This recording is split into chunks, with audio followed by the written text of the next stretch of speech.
Briar Glen looked peaceful beneath the fresh snow, but inside St. Rowan, 20 lives were about to be scattered. A county official had ordered the winter shelter closed, even though the only bus out had no medical support. Retired Army medic Amos Whitlock refused to let frightened people be treated like cargo. Then Bracken, his aging German shepherd, stepped between Amos and the men trying to remove him. But when the storm arrived, Bracken made a choice that no order could change. He turned back for the one person everyone else was forced to leave behind. Tell us where you're watching from, and don't forget to like, share, and subscribe to channel. On clear winter mornings, Briar Glen looked like a town that had never done anything cruel. Fresh snow lay smooth across the roofs, bright beneath a pale blue Vermont sky. Sunlight caught on the frozen branches of the maples along Renson Street, turning every twig into a thin line of glass. Smoke rose gently from chimneys. The church bell on the eastern hill rang 8 times, each note carrying farther than usual through the cold, clean air. Inside St. Rowan Community Hall, breakfast was being served. The old building had once hosted weddings, union meetings, charity dances, and memorial dinners.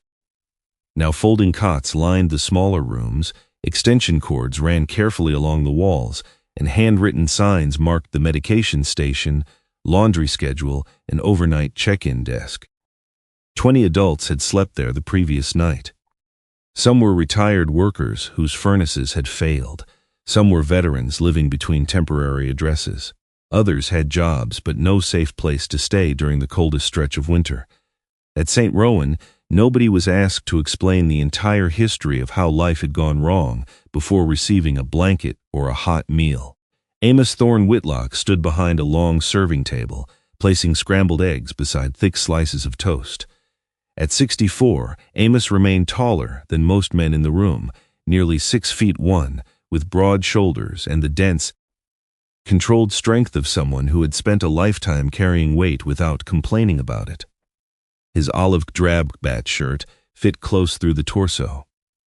Woodland camouflage covered the sleeves, crossed at each bicep by 2 dark horizontal bands. The clothes looked military, but Amos wore no rank, unit patch, or medals. Those things belonged to a life he rarely discussed. His face was long and sharply composed, with high cheekbones, a narrow scar over his right eyebrow, and deep lines between his brows. His dark hair was brushed back rather than cut short, silver showing clearly at both temples. A neat salt and pepper beard followed the line of his jaw. He leaned on a graphite forearm crutch whenever he moved away from the table. Amos did not like people looking at the crutch. He especially disliked the brief softening that entered some faces when they noticed it. Sympathy often arrived wearing the same expression as respect, and he had learned to distinguish the difference. 2 pieces or 3? He asked Howard Vance, a retired railroad worker wearing an old green cardigan. 4. You said your doctor wanted you eating lighter. My doctor isn't standing between me and the toast. Amos added a 3rd piece. That is not 4. That is because I remain in command of the serving spoon. Howard grumbled, but the corner of his mouth lifted. Around them, plates clicked, coffee poured, and quiet conversations moved from table to table. Someone had found an old radio in the storage closet, and a low jazz station played beneath the hum of the electric heaters. Bracken walked slowly between the chairs. The 8-year-old German shepherd moved with the steady awareness of an animal who considered every person in the room part of his responsibility. His coat was dark wheat gold beneath a broad black saddle, whose uneven edges made him recognizable even from across the hall. The left side curved backward like a reversed hook, while the right narrowed toward his hind leg. His muzzle had begun to silver. His left ear carried a small crescent-shaped notch and tilted outward when relaxed.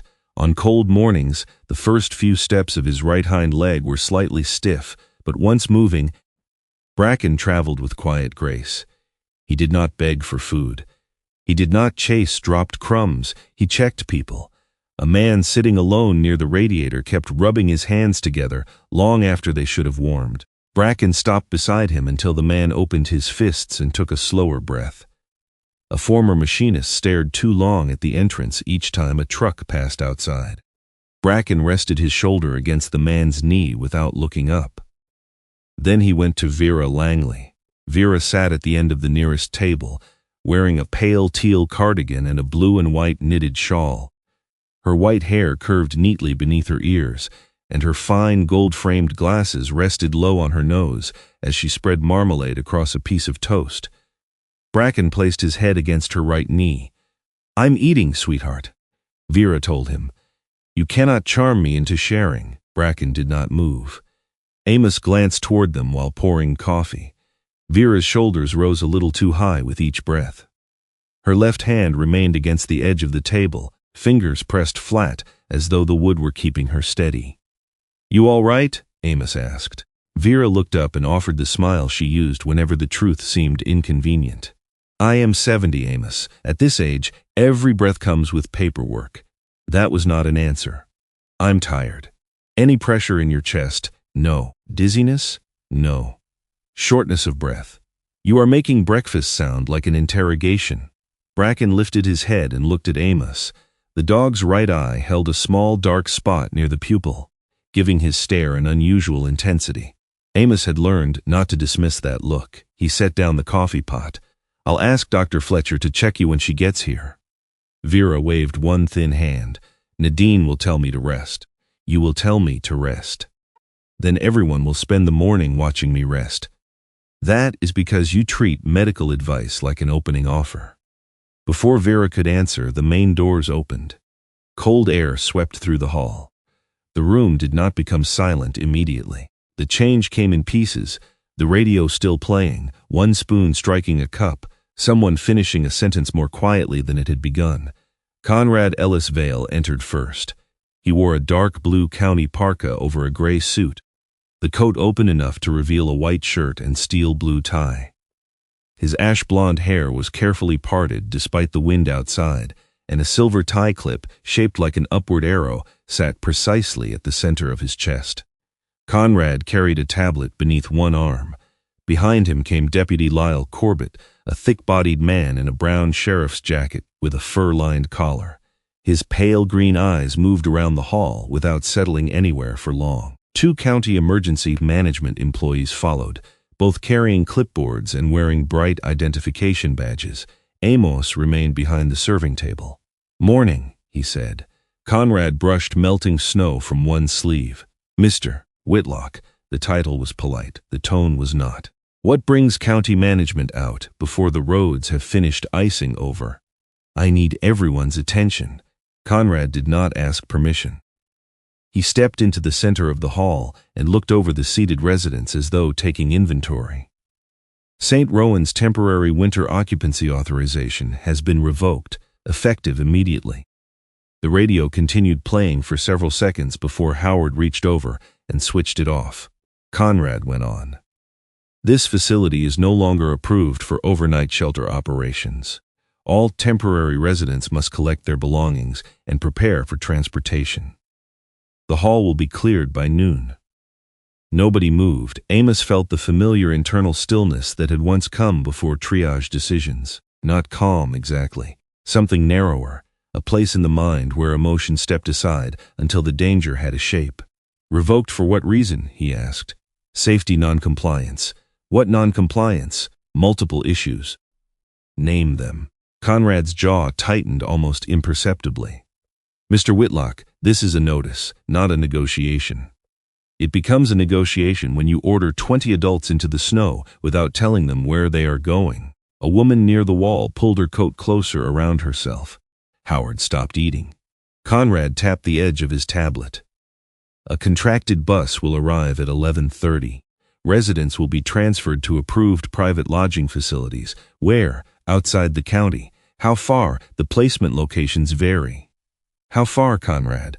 "Approximately 62 miles. Several people began speaking at once. Amos lifted one hand and the room quieted. "The northern route?" "Yes. There was a black ice advisory issued before dawn. Our transportation provider is licensed." "That was not my question." Conrad's expression sharpened. Amos moved around the end of the serving table. The crutch clicked softly against the floor with each step. "Vera needs cardiac medication on schedule." Howard uses hearing equipment that requires charged batteries. 2 people here need portable oxygen. 1 man has dialysis tomorrow morning. Who is providing medical support on the bus? The receiving facilities are equipped to handle individual needs. Conrad said nothing. Amos stopped several feet from him. Is there a nurse traveling with them? No medical escort has been scheduled. Then nobody leaves until Dr. Fletcher reviews the route and clears each passenger. That is not your decision. No, Amos said. It is theirs. He looked around the room. Every adult here has the right to know where they are being taken and whether the trip is safe.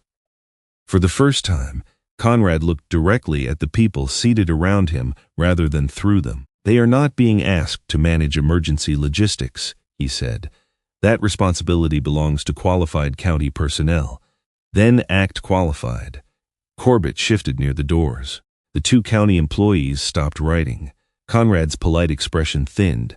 This is exactly the problem with you. Amos waited. Conrad stepped closer, lowering his voice just enough to create the illusion of privacy while ensuring everyone could still hear. You have spent years convincing vulnerable people that they cannot survive without you. A few heads turned toward Amos. Conrad noticed and continued, You call it service, you call it dignity. But what it really is, Amos, is dependence. You need this room full of damaged people looking at you like you are the only man willing to save them. Amos felt the words enter the hall and settle over everything good that had existed 5 minutes earlier. He could have answered quickly. He could have reminded Conrad that no one at St. Rowan was required to stay. He could have listed every person who had found work, housing, treatment, or family through the hall. He could have spoken of nights spent changing oxygen tanks or mornings driving people to appointments in snowstorms. Instead, he looked at the people around him. Some were angry. Some were ashamed to be described as damaged. That hurt him more than the accusation itself. You should be careful, Amos said, when you turn human need into an insult. Conrad gave a small, humorless smile. There it is, the speech. The righteous soldier standing between helpless civilians and the cruel world. Amos's thumb moved across the small metal bead in the olive cord around his wrist. May's initials were carved into it. Stop, he said quietly. Conrad heard the warning and chose to enjoy it. You are addicted to being needed, Whitlock. Without this hall, without these people, what are you? Amos stared at him.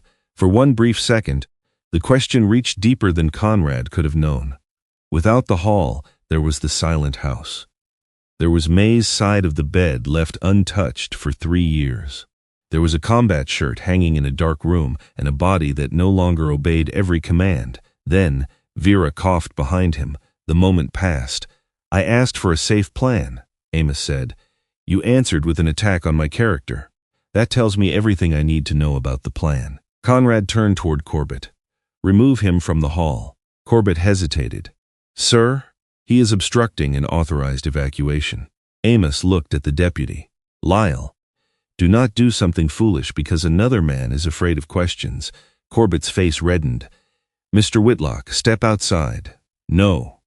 Corbett approached. Amos planted the rubber tip of his crutch more firmly against the floor. I will step outside after a medical review has been arranged. Corbett reached for his arm. Amos pulled back. The deputy then seized the crutch instead. It happened quickly and without drama. The graphite shaft ripped from Amos's grip, the sudden loss of support, his injured left leg folding beneath him. Amos caught the edge of a table before he fell. Plates jumped. Coffee spilled across the white plastic cloth. Bracken was there before anyone shouted.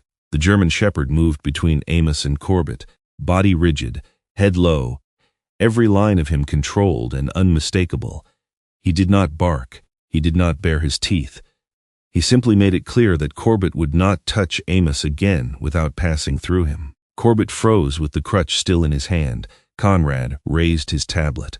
One of the county employees lifted a phone and began recording. Bracken, Amos said. The dog did not turn. Back. Bracken took 1 step backward. He remained between Amos and the deputy. Bracken, stand down. The dog's ears shifted toward Amos's voice, but his eyes stayed on Corbett. Conrad looked toward the recording phone. Document the animal being used to threaten law enforcement personnel. You began recording after he took my crutch, Amos said. Conrad ignored him. Make sure you capture the dog's posture. Corbett's grip loosened around the crutch. His gaze dropped briefly to Amos's leg, then moved away. Amos pulled himself upright using the table. Howard stood to help, but Amos shook his head. No, it was not pride alone. He needed everyone in the room to remain calm. Conrad gestured toward the doors. Remove him. Before Corbett could move again, Amos turned toward the people seated behind him. Listen to me. His voice was not loud, but it carried across the hall. Do not fight them. Do not block the exits. Do not give anyone an excuse to call you dangerous. Several faces watched him with fear. But do not step onto that bus until Dr. Fletcher confirms the trip is medically safe. Ask where you are going. Ask who will carry your medication. Ask what happens if the road closes. Conrad moved between Amos and the tables. That is enough. No, Amos said. It is the minimum. Bracken suddenly turned away. For an instant, Amos thought the dog had finally obeyed. Then Bracken ran. He slipped between the tables, nails striking hard against the floor, and reached Vera at the far end of the room. She was sitting very still, one hand gripping the edge of her shawl. Bracken drove his muzzle firmly beneath her wrist. Vera looked down at him, confused. I'm all right, she whispered. Bracken pushed again. Her marmalade knife fell from her fingers. The color drained from her face. Vera, Amos called. She tried to answer, but her breath caught. One hand moved toward her chest as her body folded forward. Bracken barked once. It was a sharp, urgent sound that broke through the hall like an alarm. Vera collapsed across the table. For one suspended second, nobody moved. Then Amos forgot the missing crutch. He forgot Conrad. He forgot the camera still recording. Call an ambulance, he ordered, already dragging himself toward her. Get the oxygen kit, now. Bracken stood beside Vera's fallen chair, his body pressed against her legs, refusing to leave the last person in the room who needed him. Dr. Nadine Fletcher arrived with Snow, still clinging to the shoulders of her dark green parka. She did not ask what had happened before dropping to her knees beside Vera. At 57, Nadine had the grounded presence of someone who expected panic to move around her rather than through her. Her silver-black curls framed a broad, composed face, and the round red glasses she normally wore had been pushed onto the top of her head. She opened an old reddish-brown medical bag, placed 2 fingers against Vera's throat, and began issuing instructions. Clear the table. Howard, bring that lamp closer. Amos, oxygen kit. Amos was already dragging it across the floor. Without his crutch, every step sent a dull shock through his left leg. He ignored it, knelt beside Vera, and fitted the oxygen mask over her mouth while Nadine measured her pulse. Bracken stood pressed against Vera's lower legs. Give me room, Nadine told him. The German Shepherd shifted only far enough for her to work. Vera's skin had turned gray beneath the fluorescent lights. Her eyes remained open, but they struggled to focus. Vera, stay with me, Nadine said. Do you know where you are? St. Rowan? Good. Who is this irritating man beside you? Vera's gaze moved weakly toward Amos. Still irritating. Nadine nodded once. That is encouraging. She placed a tablet beneath Vera's tongue, checked her blood pressure, then listened to her chest. Gradually, the tension in Vera's body eased. Her breathing remained shallow, but no longer seemed to catch halfway through each breath. The room had changed. Minutes earlier, the people inside St. Rowan had been residents facing an order. Now they stood in a rough circle around one of their own, watching the consequences of a decision made by someone who did not know their names. Conrad Vale remained near the entrance. He had lowered his tablet, though the county employee beside him continued filming. Deputy Lyle Corbett stood several feet from Amos, still holding the graphite crutch he had taken. Nadine looked up. Who moved her? No one, Amos said. Good, she is not getting onto a bus today. Conrad stepped forward. Doctor, the facility has been ordered closed. Nadine pulled the red-framed glasses down over her eyes and studied him. And she has just experienced an acute cardiac episode. That proves this building is not equipped to care for medically vulnerable residents. No, Amos said. It proves your plan did not include knowing who was medically vulnerable. Conrad turned toward him. You had a woman with a serious heart condition staying in an unlicensed shelter. Her furnace failed 2 nights ago. Her nearest relative lives in Arizona. The county emergency line sent her here. The circumstances are irrelevant. Nadine's expression hardened. Circumstances are the difference between care and paperwork. Conrad's mouth tightened. The receiving facilities have staff. 62 miles away, Amos said. Across a road under a black ice advisory, on a bus without medical support. We are not reopening this argument. You never answered it. A murmur moved through the hall. Corbett looked down at the crutch in his hand. After a moment, he set it against the nearest wall rather than return it directly. Amos saw the choice and understood it. Lyle wanted distance from what he had done without admitting he had done anything wrong. Across the room, a woman named Denise Harper held her phone vertically near her chest. Denise had worked nights at a packaging plant until the company reduced its winter shifts. She had begun recording after Conrad raised his voice, and several hundred people were now watching through her social media account. The live comments moved too quickly for her to read. Some asked why a disabled veteran was being removed from a shelter. Others asked why the German Shepherd had confronted a deputy. Someone clipped the brief moment when Bracken stood between Amos and Corbett. Within minutes, the shortened video appeared on another page beneath the caption, "Veteran uses attack dog to block legal evacuation." The beginning was gone. So was the crutch being pulled away. What remained was Bracken's rigid body, Corbett's startled face, and Amos's voice ordering the dog to stand down. Outside St. Rowan, sunlight remained bright enough to make the snow painful to look at. The temperature, however, had fallen 6 degrees since dawn. 40 miles north of Briar Glen, Graham Holt Mercer saw the video on a rescue station television.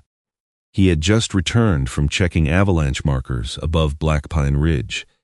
His red brick rescue jacket was damp at the collar, and his heavy frame filled the doorway as a dispatcher replayed the clip. Graham watched Bracken step between Amos and the deputy. Then he saw Amos reaching for the edge of a table. "What happened before that?" Graham asked. The dispatcher shrugged. "That's all they posted. Play it again." The second viewing was worse. Graham noticed the missing crutch. He noticed Amos's left leg folded at an angle it would never take voluntarily. He noticed the county logo on Conrad's coat.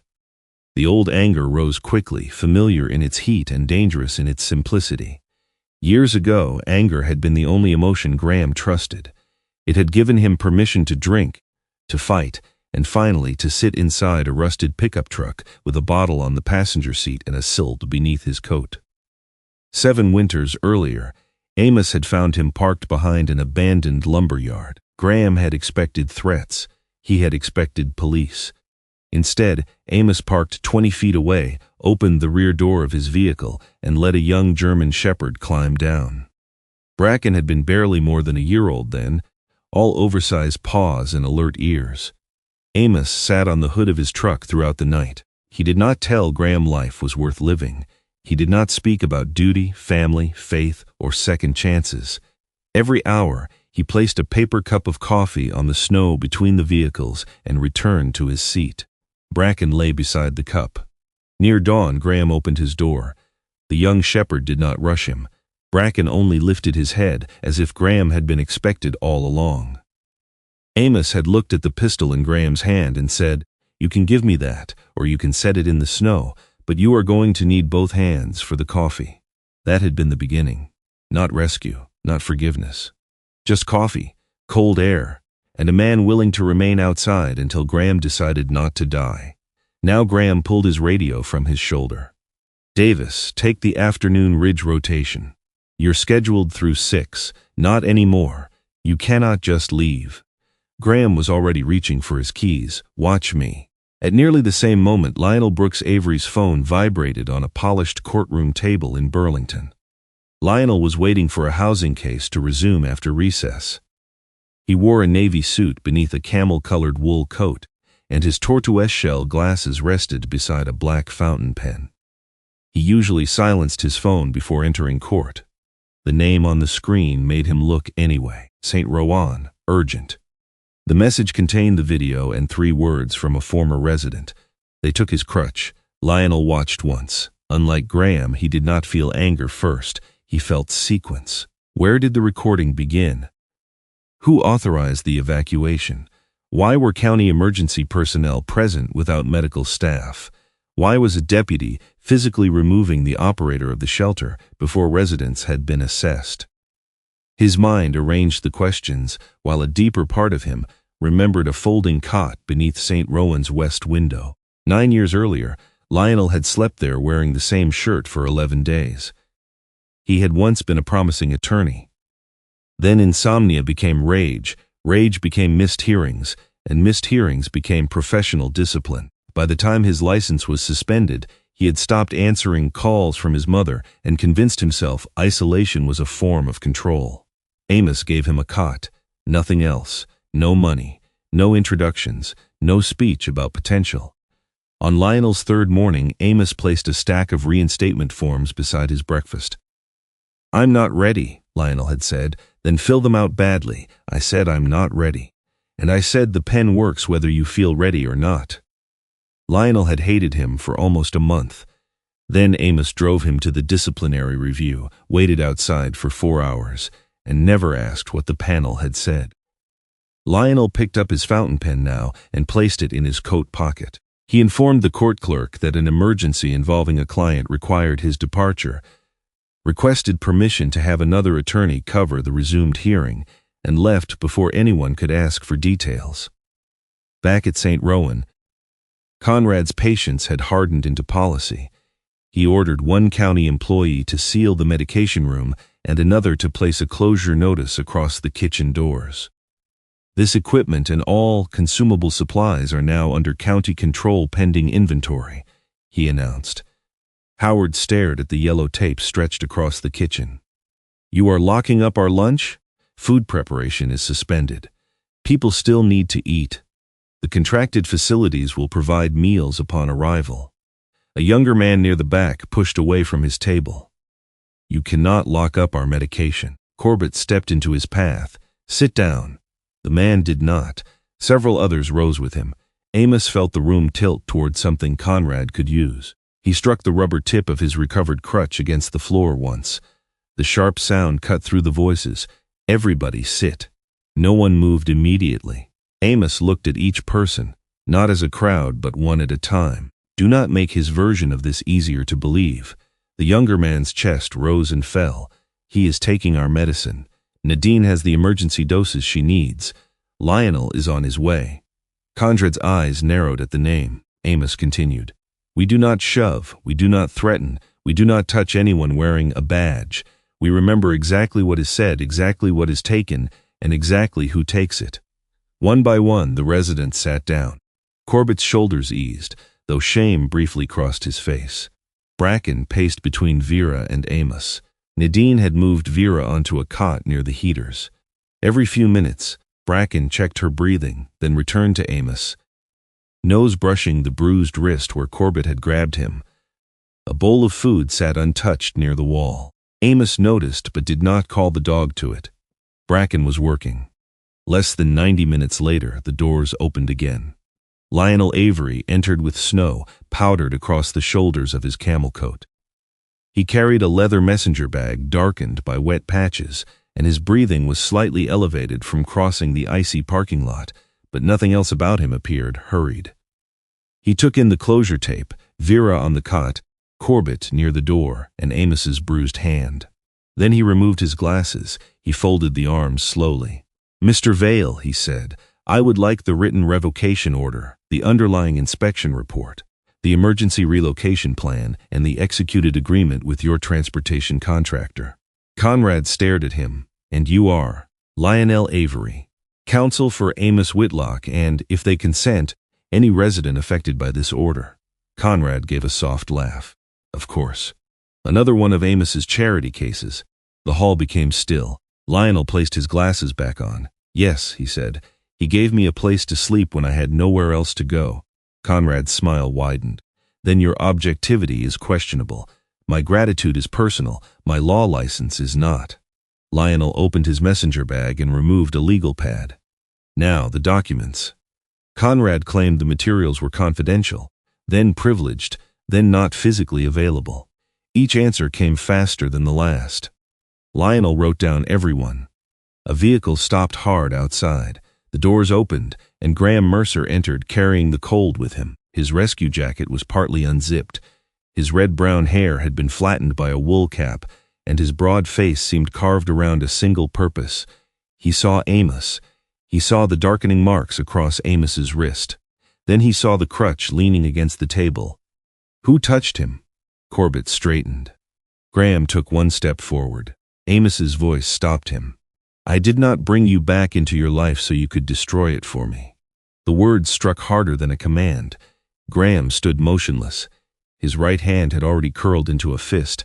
Slowly, he opened it. Bracken approached him and pressed his head briefly against Graham's thigh. Graham rested one large hand on the dog's neck. I came to help, he said, though the words sounded like something he needed to prove. Then help, Amos replied. While Graham assisted Nadine in the residence, Lionel continued questioning Conrad. The county official finally surrendered a digital copy of the closure notice, perhaps believing the bureaucratic language would discourage further scrutiny. It did not. Lionel read the first page standing beside the serving table, then the second. His expression barely changed, but the pen in his hand stopped moving. This order cites contractual occupancy displacement, he said. Conrad folded his arms. That is an administrative classification. It does not cite fire code failure. The facility has multiple safety deficiencies. Then where is the fire marshal's emergency declaration? Conrad did not answer. Lionel opened an attached schedule. The document listed a private transportation company, lodging partners, and a per-person emergency relocation rate. Each adult placed on the bus triggered a separate county reimbursement. Lionel looked around the room. 20 residents, 20 payments. He turned the screen toward Amos. This hall was not closed because someone determined it could burn down. Conrad's face lost a fraction of its color. Lionel tapped the contract with one finger. It was closed because the county has already promised a private company payment for every occupied seat that leaves this building. Outside, the winter sun still shone across Briar Glen. Inside St. Rowan, the argument was no longer about a shelter that had failed an inspection. It was about 20 human beings who had been converted into 20 invoices. Lionel spent the next hour at a folding table beneath a faded photograph of St. Rowan's first volunteer committee. The hall remained crowded, but its noise had changed. Conversations were lower now, broken by glances toward the sealed kitchen and the yellow tape across the medication room. Vera rested on a cot near the heaters, while Dr. Nadine Fletcher checked her pulse at regular intervals. Graham moved between the windows and the entrance, monitoring the road, as though weather itself had become another hostile presence. Lionel worked through the county documents one page at a time. He did not begin by looking for a crime. He began by looking for a structure. The transportation company listed in the agreement was North County Transitional Services, a regional contractor registered 6 years earlier. Conrad Vale's name appeared nowhere among its owners, directors, or investors. The company's executives had donated to several county campaigns, but that alone proved little. Lionel made notes in narrow, careful handwriting. No direct ownership, he said. Amos stood beside the table, one hand resting on his crutch. So he is clean? That is not what I said. Lionel opened the lodging schedule. 20 residents would not be taken to one facility. They would be distributed among 5 roadside inns and 2 private boarding homes spread across 3 towns. The nearest emergency department to one location was 38 miles away. Another facility had no overnight nursing staff. A third accepted only residents who could climb stairs independently, despite the county list including 2 people who used wheelchairs. Graham leaned over his shoulder. They are splitting everyone up. Yes, why? Availability, according to this. Lionel turned another page. The reimbursement rate was listed beside each placement. The county would pay for transportation, intake processing, emergency housing, meal coordination, and administrative supervision. Lionel calculated the total twice, then a third time. This is almost 3 times the normal emergency lodging rate. Howard Vance had been pretending not to listen from a nearby table. How much are we worth? Lionel looked up. Howard's attempt at humor failed before it reached his face. That is not what this means. It means somebody gets paid if my bed is empty. Lionel did not answer immediately. The agreement did not state that North County Transitional Services would be paid merely because St. Rowan closed. The county would reimburse the company only for residents successfully transported and checked into designated lodging. Every person who boarded the bus became a billable placement. Lionel closed the contract. It means the plan was designed around moving people, he said, not around keeping them safe or together. Amos's face remained still, but his thumb moved across the metal bead on his wrist. And Conrad signed it. He approved the emergency operations schedule. That does not prove he took money. It does prove he committed the county before completing a proper assessment of this hall. Graham gave a humorless laugh. So he did not sell them. He just promised delivery. Lionel looked sharply at him.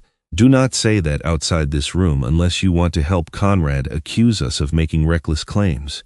Graham straightened. I know what I read. You read a bad contract, not a bribery confession. The distinction frustrated Graham, but Amos understood why Lionel insisted on it. Anger liked conclusions. Truth required patience. Outside, tires rolled across packed snow. A white county vehicle parked near the front steps, followed by a local news van. Then another. Camera operators climbed out, their boots sinking into the snow as they arranged tripods beneath the bright winter sun. Conrad had been absent for less than 20 minutes. He returned wearing a darker overcoat over his suit. His hair had been smoothed back into place. His tie clip sat perfectly centered again. Whatever uncertainty Lionel's questions had created inside the hall had been concealed beneath the restored surface of a public official prepared to speak into microphones. He called the press, Graham said. Lionel checked his phone. No, they were already calling him. The video of Bracken had passed 20,000 views. Most viewers had never seen the full incident. They saw a German shepherd facing a deputy. They saw Amos refusing an evacuation order. They saw a title chosen by someone who had not been inside the hall. Conrad stepped before the cameras. Behind him, St. Rowan's brick walls and snow-covered roof created the appearance of a dangerous building being handled by competent authorities. Amos watched through the window. You do not have to listen, Nadine said. Yes, I do. Conrad began with concern. He spoke of vulnerable adults, rapidly changing weather, aging infrastructure, and the burden of leadership during emergencies. His voice was measured, his hands open. Then he introduced Amos without using his name. A private individual with a military background has attempted to interfere with the lawful relocation of residents. Graham muttered something under his breath. Conrad continued. This individual has created an unhealthy emotional dependency among those staying in the facility. Several residents appear to believe they cannot make decisions without his approval. Inside the hall, people turned toward Amos. He did not look away from the window. Conrad gestured toward the entrance. We are also deeply concerned that a large animal was positioned between law enforcement and county personnel. Whether intentional or not, using a dog's protective instincts to intimidate officials is unacceptable. Bracken lay beside Vera's cot. At the sound of Conrad's voice through Denise's phone, one ear lifted. Vera reached down and touched the notch in his left ear. He does not know you at all, she whispered. The press conference continued. Conrad did not call Amos violent. He used words such as unstable, dependent, obstructive, and emotionally compromised. Each term was cautious enough to defend later and harmful enough to shape public opinion now. Near the entrance, 2 residents began packing. One was Calvin Moore, a 60-year-old mechanic whose apartment pipes had frozen. The other was June Ellison, a former hotel clerk recovering from hip surgery. They folded clothes into donated canvas bags. Without speaking, Amos left the window. "You are allowed to go," he told them. Calvin stopped. "You heard what he said." "I did. If we stay, they could arrest you. That is not your responsibility." June's eyes filled with worry. "They already took your crutch once, and I am still standing." "That is not the point." "No," Amos said gently. "The point is that none of you owe me obedience." Others had begun listening. Amos moved to the center of the room. The crutch clicked against the floor, slower now because his leg had stiffened. "If you believe the bus is safer, take it. If you have family who can collect you, call them. If you want to leave because you are frightened, that is reason enough." He glanced toward the sealed doors. "No one here has to prove loyalty to me." Calvin tightened his grip on the bag. "What do you want us to do? I want you to decide what you need." That answer seemed to trouble him more than an order would have. Amos continued, "I will not keep anyone here so I can feel necessary. I will not ask anyone to risk their health to protect my pride. But before you leave, ask where you are going. Ask whether your medication travels with you. Ask whether someone will help June up the stairs. Ask whether the bus has chains and whether the driver has seen the past today." The room remained quiet. The main doors stood only 30 feet away. No one moved toward them. Calvin slowly set his bag down. June sat again. It was not a dramatic refusal. No one applauded. No one raised a fist or made a speech. People simply stayed where they were. Vera opened her eyes. Her color had improved, though fatigue softened every line of her face. Bracken noticed immediately and lifted his head. "You have been frightening everyone," she told him. The dog rose and placed his muzzle in her hand. Nadine adjusted the blanket across Vera's legs. "You frightened us first." Vera looked toward Amos. "He knew before I did. Bracken, he would not leave me alone during breakfast. Last night, too, he kept waking and checking my chair." Amos crouched beside the cot with some difficulty. "You should have told me you felt worse last night. I did not know." Bracken leaned his shoulder against Vera's bed. She stroked the dark fur along his neck. "Do you remember your surgery?" she asked Amos. "I remember a hospital room and you complaining about the coffee." "I kept Bracken for 6 weeks. Graham looked over. You?" He was 3. Too much energy, no manners, and entirely convinced every closed door concealed Amos. Amos almost smiled. Vera's fingers moved slowly across the dog's collar. The first night, he sat facing front door until dawn. The second night, he slept beside the telephone. By the fourth, he began following me from room to room. "You spoiled him. I taught him civilization." Bracken placed one paw beside the cot. Vera's voice softened. When Amos came home, Bracken ran to him. But before leaving, he came back and checked me once more. The dog looked between them now as though repeating the same decision.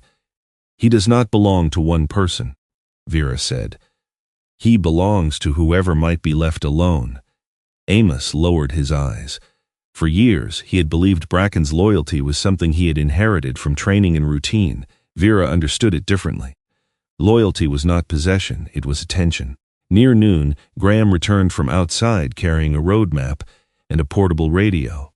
"There has been a collision on Alder Pass." Conrad, who had re-entered the hall after the press conference, turned toward him. "What kind?" "2 vehicles. One delivery truck crossed the center line on black ice. State crews have one lane open, but conditions are worsening. The bus company monitors road advisories. I called the district plow supervisor myself. He said he would not put a passenger vehicle through there unless necessary. This relocation is necessary, not with cardiac patients and oxygen users." Conrad's expression tightened. "If the transfer is delayed, the contracted placements may be withdrawn." Lionel looked up from the documents. "There it is." Conrad faced him. "What? The priority. You are deliberately misrepresenting operational reality." "No. You are afraid the contract will be reviewed if the bus does not leave." Conrad's eyes flicked toward the county employees. Only for a second. Corbett noticed. He stood near the sealed medication room, phone in one hand. A message glowed on the screen from his sister. Dad's oxygen concentrator stopped again. Can you bring the spare tank tonight? Corbett read it twice. His father lived 15 miles away in a small house where the living room had become a medical station. The old man could barely cross the room without oxygen. Corbett imagined him on a bus for 60 miles, separated from his equipment, told that someone at the destination would handle everything. He put the phone away. Then he looked at Vera. The discomfort on his face did not become courage. Not yet. When Conrad ordered him to remain by the entrances and prevent unauthorized departures through the side doors, Corbett obeyed. At 12:15, Amos received a call from the county council chair. The woman's voice was careful and exhausted. "Mr. Whitlock, we need you to stop escalating this situation. I am inside the building. You are encouraging residents to resist an authorized relocation. I told them they were free to leave. You are creating public distrust. Then release the inspection report." A pause followed. "We are prepared to send an independent building inspector." "I agree." The answer seemed to surprise her. "You do?" "Yes, today. In front of witnesses. You must also agree to stop making inflammatory statements. I will not apologize for asking whether a bus carrying sick people is safe. We are asking for cooperation. You are asking for silence." Amos ended the call only after receiving the inspector's estimated arrival time. The inspector came 40 minutes later. Her name was Elaine Porter, a compact woman in her early 50s with a navy work coat, steel-toed boots, and reading glasses hanging from a cord around her neck. She did not speak to the cameras. She carried a moisture meter, flashlight, thermal sensor, and the weary impatience of someone who preferred buildings to politics. Elaine examined the electrical panels, furnace room, kitchen ventilation, exits, smoke detectors, and temporary sleeping areas. Conrad followed too closely. Lionel followed farther back and took notes. After nearly an hour, Elaine stood beneath the exit sign near the west wall. "There are violations," she said. Conrad stepped forward. "Emergency level?" She ignored the question and read from her tablet. 1 overloaded extension circuit, 2 obstructed storage clearances, a loose handrail at the east entrance, 1 smoke detector overdue for replacement. "Would you certify the building for overnight occupancy? With the circuit corrected, the detector replaced, and the hall reduced by 4 cots, yes." The words passed through the room like warm air. Amos did not celebrate. He watched Conrad. The official's face remained composed, but his right hand adjusted the silver tie clip. "Your assessment is preliminary," Conrad said. "All site assessments are preliminary until filed, so it should not be shared publicly." Elaine looked at him over the top of her glasses. "That is not your decision." Conrad turned to one of his employees and spoke quietly. The employee immediately began typing on his phone. Lionel saw it. "So now you will delay the report. I will ensure the report undergoes proper review. Before or after the bus leaves." Conrad did not answer.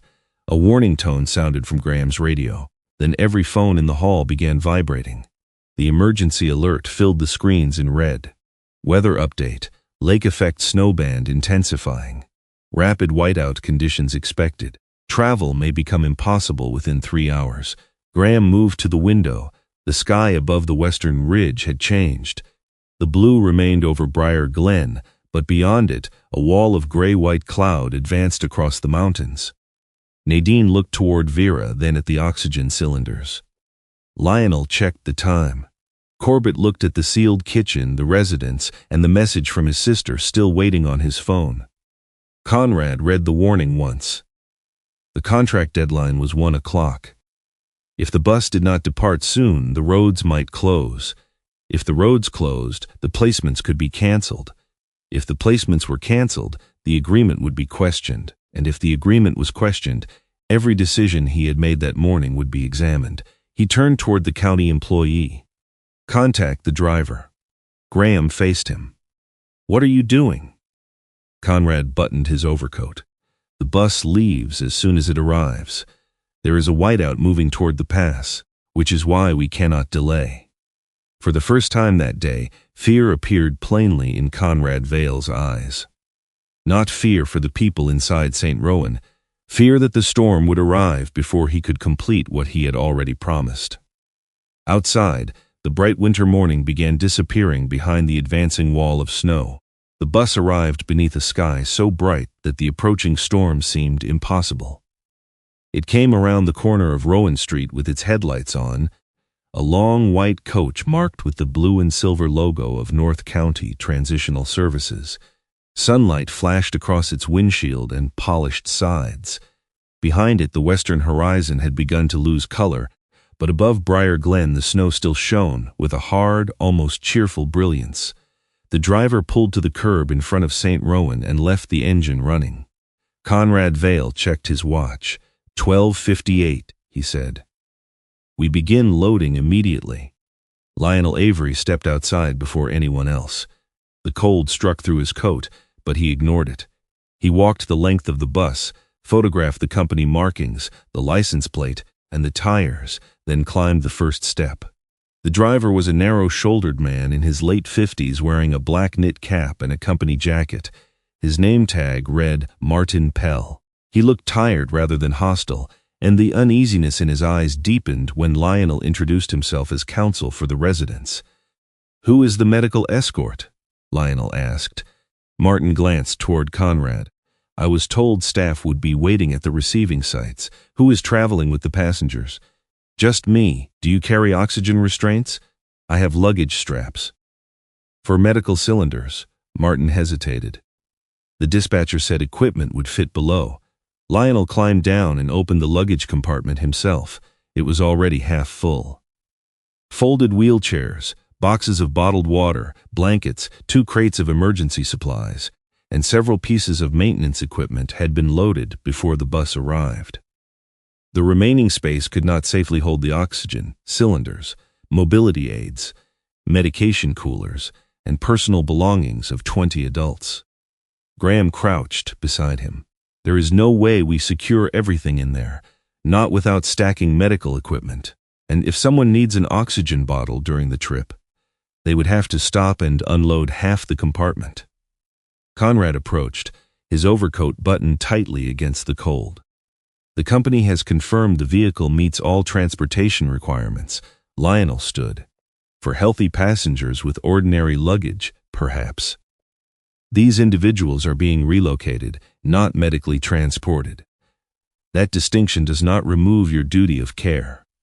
Conrad looked toward the hall doors, where the residents were watching through the glass. "Anyone who refuses transportation will be documented as declining county assistance." Lionel's expression sharpened. "After you remove their access to food, medication storage, and shelter, the building is under closure. You are manufacturing refusal by making every alternative impossible." Conrad lowered his voice. "You can file whatever complaint you like after the bus leaves." Amos heard the final sentence as he came through the doors. He had his field jacket over the olive combat shirt now, though the coat remained open. The pressure beneath his breastbone had begun as a mild tightness 30 minutes earlier. He had blamed the cold, the missed breakfast, the strain on his leg. Now it was moving toward his left shoulder. He shifted his grip on the crutch. The fingers of his left hand tingled. Nadine was inside checking Vera again. If Amos told her, she would stop everything and place him on the cot beside Vera. The residents would see their strongest argument against the evacuation become another patient. He could not allow the room to fracture around his body. Not yet. Bracken walked at his right side, close enough that Amos could feel the dog's shoulder brush his leg. The shepherd looked up twice during the short distance to the curb. Amos kept his face composed. Martin Pell stepped down from the bus and spoke quietly to Graham. "I was told everyone was ambulatory." Graham looked toward the 2 wheelchairs waiting near the entrance. "You were told wrong. I did not arrange this." "I know." Martin rubbed both hands together. "I drove the pass at 9 this morning. It was already slick." Conrad heard him. "You are authorized to drive the route." "I did not say I wasn't." "Then prepare to board." Martin's mouth closed. The driver returned to the bus without another word. Inside St. Rowan, Nadine stood beside a row of residents and held a clipboard. "I am examining everyone before they leave," she told Conrad. "You do not have time for a full medical assessment. Then they do not have time for a 62-mile trip, doctor. That was not an invitation to negotiate. Conrad looked at Corbett. The deputy had been quieter since the inspection. His brown sheriff's jacket remained zipped to his throat, but his eyes kept returning to the oxygen cylinders lined against the wall. "Begin the evacuation," Conrad ordered. Corbett did not move. "Deputy." Lyle glanced toward Amos. Then he addressed the room. Anyone scheduled for the bus should gather personal belongings and form a line near the main entrance. No one formed a line. The silence was different from the refusal of the previous hour. This time, uncertainty had replaced moral resolve. The building had been declared repairable, yet the report had not been filed. A storm was approaching. The bus was inadequate, but it was present. The church Amos had mentioned in earlier planning was warm, but no official authorization existed to use it. There was no longer a clear, safe side. Amos understood that before anyone else said it. He looked at Vera. She sat upright on the cot, pale but alert, an oxygen line beneath her nose. June Ellison stood near her with a walker. Calvin Moore had repacked his bag but had not lifted it. Howard Vance was not in the room. Amos did not notice his absence yet. He looked instead at Conrad. "I will board first." Graham turned sharply. "No." Amos did not look at him. "I will board first," he repeated, "and remain at the front until Nadine has evaluated Vera and every resident with a medical condition." Conrad's expression eased for the first time all day. "You are agreeing to the relocation? I am preventing your deputy from dragging frightened people through that doorway. That is not what is happening. It is what happens next if nobody moves." Lionel stepped closer. "Amos, boarding may be treated as acceptance of the plan. Then put my objection in writing. I already have." "Good." Nadine emerged from beside Vera's cot. "You are not going anywhere until I check you." Amos gave her a brief glance. "I am fine. That sentence has never meant anything useful coming from you. The others first." Nadine studied his face. Amos knew she saw something, a faint sheen of sweat at his temples, the way he kept his left elbow close, the extra weight placed through the crutch. Before she could speak, he moved toward the door. "Amos," she called. He did not stop. Bracken followed. Outside, Conrad gestured toward the bus as reporters raised their cameras. The scene had the appearance he wanted. The resistant shelter organizer finally complying, the county maintaining control, the evacuation moving forward before the storm. Amos climbed the first step with difficulty. His left foot did not lift cleanly. The leg had begun to feel distant, as though connected to him by something weaker than bone and muscle. He tightened his grip on the rail and pulled himself upward. Bracken stepped beside him. The bus interior smelled of vinyl, stale heat, and industrial cleaner. Seats rose in narrow rows beneath dim overhead lights. There was no space for a wheelchair near the front, no mounted oxygen equipment, no medical storage, and no room for someone to lie down. Amos looked at Martin. "Where do you stop if someone becomes ill?" The driver kept both hands on the wheel. "Wherever I can. On Alder Pass, that might mean nowhere." Amos turned toward Bracken. "Up." The German shepherd placed his front paws on the second step. He looked into the aisle. Then his head turned sharply toward the hall. The bus door began to fold inward. Bracken backed down. "Bracken," Amos said. The dog's ears shifted, but he did not climb again. Conrad stood just outside. "Control the animal." Amos reached toward the dog's collar. "Come." Bracken looked at him once. Then he twisted free, leapt from the step, and ran. He crossed the snow-covered sidewalk, slipped through the open doors of St. Rowan, and disappeared past the tables. "Bracken!" Graham shouted. The dog did not slow. Graham ran after him. The movement outside broke the stillness. Reporters turned their cameras. Conrad ordered Corbett to keep everyone near the bus. Lionel followed Graham into the hall while Amos remained on the step, one hand locked around the rail. For several seconds he could not move. The pressure in his chest sharpened. He breathed slowly until it eased enough to turn. Inside, Bracken raced through the main room past Vera's cot and the sealed kitchen. His paws struck the polished floor in a rapid rhythm before he vanished into the rear corridor. Graham followed the sound. The back section of St. Rowan was colder and poorly lit. Storage rooms lined one wall, while the furnace room and maintenance area occupied the other. At the end of the corridor, Bracken stood before a gray metal door marked equipment. He scratched hard against it. "Easy," Graham said. Bracken barked once and struck the door again with both front paws. Graham grabbed the handle. Locked. "Who has the key?" Lionel arrived behind him. The county sealed the utility rooms during inventory. Graham leaned close to the door. "Hello?"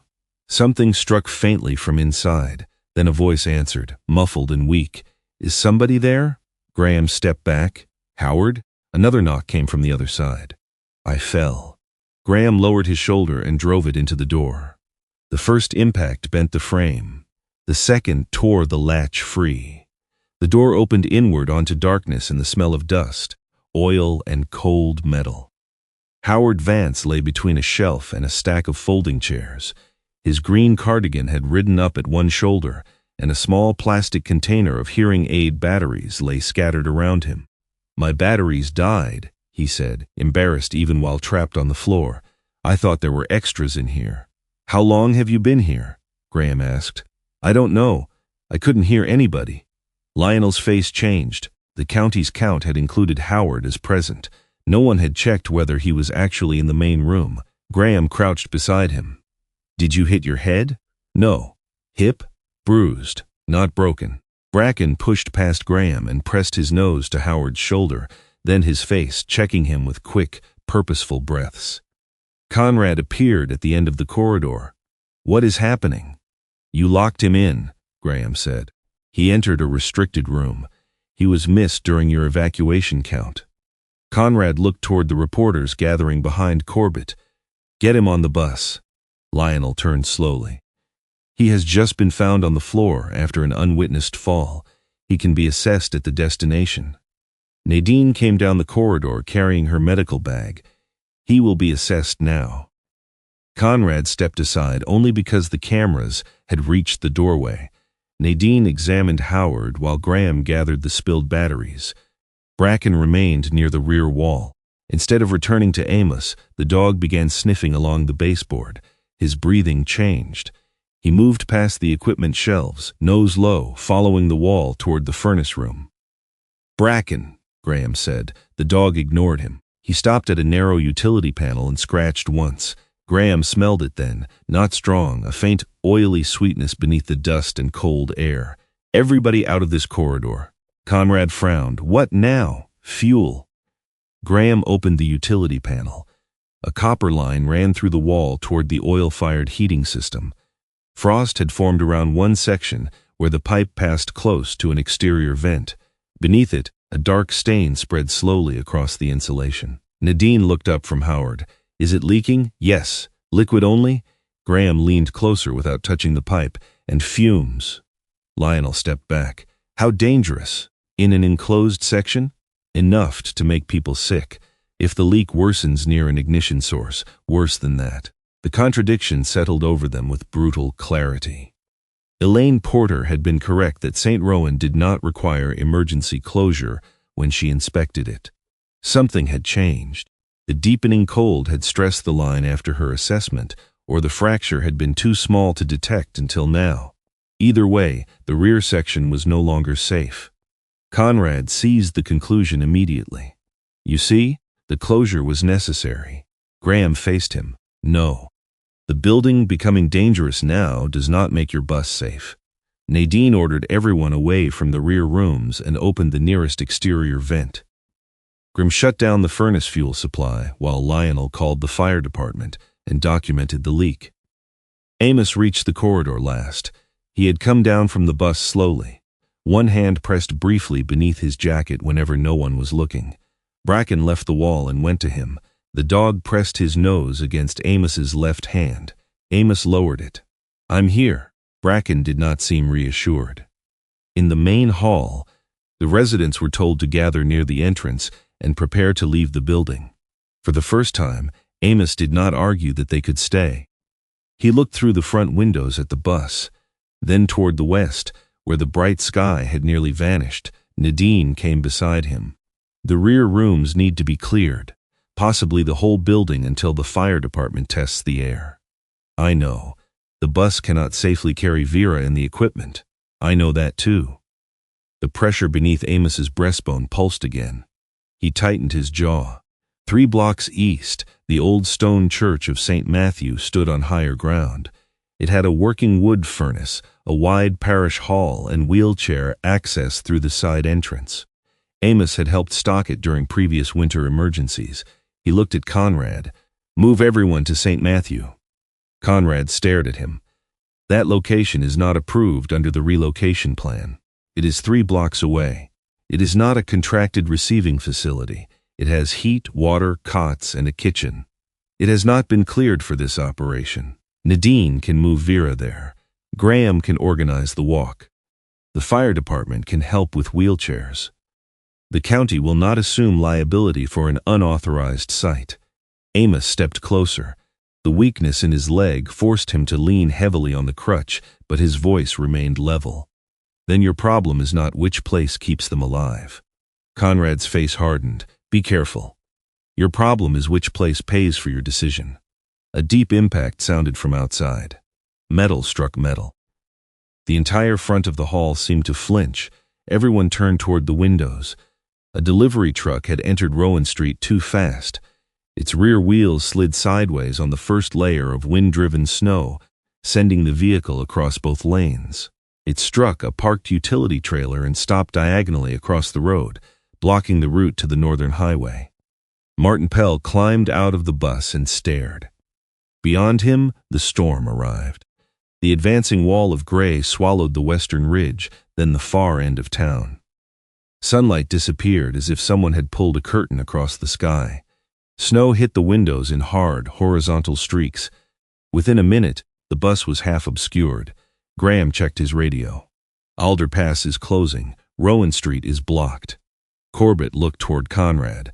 The official had no contract language for this, no prepared statement, no approved transportation route, only a leaking building, an unusable bus, a blocked road, and 20 adults watching him. Amos turned toward the residents. "We are going to St. Matthew." Conrad opened his mouth. Amos did not allow him to speak. "You can help us, or you can stand here and explain to the fire department why you kept medically vulnerable people inside a building with fuel fumes." Corbett looked through the glass at the thickening snow. Then he reached for a stack of emergency reflective vests. "I'll take the rear of the group." Conrad stared at him. "That is not the order. It is the only route left." Graham began assigning pairs. Lionel secured medication lists and documents inside waterproof bags. Nadine checked Vera's oxygen. June unfolded spare blankets. Calvin lifted Howard's bag, while Howard protested that he could carry it himself. Bracken moved through them all. He checked Vera. He checked Howard. Then he returned to Amos and stood against his injured leg. Outside, the church bell 3 blocks away began ringing the hour, its sound faint beneath the wind. The journey was short enough to see on a clear day. Now the church had disappeared completely. The doors of St. Rowan opened. Snow rushed into the hall. One by one they stepped toward it together. The first gust struck before the last person cleared St. Rowan's doorway. Snow swept through the entrance in a white sheet, erasing the sidewalk and swallowing the parked bus almost at once. The air no longer felt merely cold. It had weight. It pressed against faces, filled mouths, and stole breath before anyone could turn away. Graham stood on the steps and raised one arm. Nobody moves alone. His rescue training changed the frightened crowd into something more manageable. He divided them into 4 groups, placing stronger walkers beside those using canes or carrying medical equipment. Calvin Moore and Martin Pell took the handles of Vera's wheelchair. June Ellison was paired with Howard Vance, who could walk but still favored one hip after the fall. "Keep one hand on the person ahead of you," Graham called. "If you lose sight, stop. Do not guess where the line went." The church was only 3 blocks away. In clear weather, the walk took less than 5 minutes. Now St. Matthew's steeple had disappeared behind the storm. Lionel stood near the doorway with a waterproof folder pressed beneath his coat. He checked names as each group stepped outside. Nadine repeated the count from the rear, carrying her medical bag across her chest and a portable oxygen cylinder beneath one arm. 20 residents, Lionel called. Plus Amos, Graham, you, me, Corbett, Conrad, and the driver, Nadine answered. 27 total. Count again at every corner. Corbett took a coil of rescue rope from the emergency cabinet and threaded it through the groups. People wrapped gloved hands around it, creating a loose human chain. Conrad watched the preparations with his overcoat snapping in the wind. "This is unauthorized," he said. Graham tied the rope around a porch post while the first group assembled. "So is freezing in the doorway." "I did not approve this method. No one asked you to." Conrad looked toward Corbett, expecting support. The deputy was fastening a reflective vest around Howard's coat. "Lyle." Corbett did not look up. "Visibility is under 20 feet. We need the rope. You are still under my operational direction." Corbett tightened the vest and finally met his eyes. "I am under the sheriff's department. You are county management." The distinction was small, but everyone heard it. Amos came down the steps last. His field jacket had been zipped to his throat. Snow caught in the silver at his temples and gathered along his beard. Bracken stayed close to his left side, frequently lifting his muzzle toward Amos's hand. The pressure in Amos's chest had not gone away. It had deepened into a broad ache that seemed to sit behind his ribs. His left fingers remained numb, and each time he placed weight on the crutch, the muscles in his shoulder trembled. Nadine watched him from several feet away. "You are sweating. It is snowing. That is not the same thing. Get Vera across first. Amos, 3 blocks." Nadine knew that tone. It was not reassurance. It was postponement. She stepped closer and lowered her voice. "If the pain increases, you tell me immediately." He gave no promise. Bracken pressed harder against his leg. The first group entered the storm. Graham led with the rescue rope around his waist. The snow had already covered the curb and filled the tire tracks left by the bus. Each step broke through a soft upper layer and struck harder packed ice beneath. Vera's wheelchair moved less than 10 feet before the front casters buried themselves. Calvin and Martin lifted together. The chair lurched free, then sank again. "Angle it backward," Graham called. "Use the rear wheels." Vera gripped the blanket over her knees. "I can walk some of it." "No," Nadine said. "I taught school for 42 years. I have crossed worse hallways than this. You are staying in the chair." Wind drove loose snow into the folds of her oxygen mask. Lionel shielded the regulator with one gloved hand, while Martin and Calvin pulled the wheelchair backward through the drift. Bracken moved ahead of Graham, his harness dark against the white. At each break in the gusts, the shepherd searched for the next fixed point, a mailbox, a fence post, the corner of a parked vehicle. Then he turned and ran back. He passed every group until he reached Amos at the rear. The dog circled once, looked up at him, and ran forward again.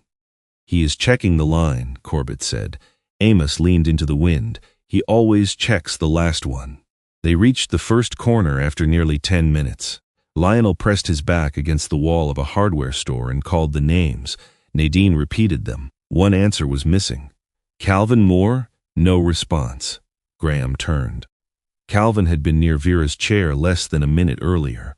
Martin held both wheelchair handles now. "He let go at the corner," Martin shouted. "Why?" He said he forgot something. Amos looked behind them. The storm had already erased the line of footprints leading back to St. Rowan. Bracken stood motionless, nose lifted. Then he turned south instead of west and ran into the whiteout. "Bracken!" Graham followed. Amos caught his sleeve. "Take the rope." Graham clipped a short line to his belt and handed the other end to Corbett. "If I pull twice, follow. 3 times, stop." Bracken's dark shape appeared and vanished between gusts. Graham found Calvin 30 yards away near a buried sedan. The man was on his knees, digging through the snow with bare hands. "My bag," Calvin said. "I left my bag by the bus. You can replace clothes." "It is not clothes." He tried to rise and slipped. Graham grabbed his arm. "What is in it?" "My wife." The answer stopped him. Calvin's wife had died 18 months earlier. Inside the canvas bag was a flat metal tin containing photographs from 36 years of marriage, the courthouse wedding, the first apartment, A camping trip in Maine, the final Christmas when she had been too weak to stand beside the tree. I left her, Calvin said. I left her on the sidewalk. You left photographs. It is all I have. He pulled away again. Bracken moved between him and the direction of St. Rowan. Calvin tried to step around the dog. Bracken shifted with him. He did not bark. He lowered himself across Calvin's path, broad chest against the snow, refusing to let the man pass deeper into the storm. Move, Calvin pleaded. Bracken stayed down. Graham crouched close enough for Calvin to hear him. If you keep going, those photographs lose you too. Calvin's face folded. For several seconds, the storm seemed to pass through him rather than around him. Then he stopped fighting. Graham pulled him upright and secured the rescue line around his waist. We will get the bag later. Calvin looked at Bracken.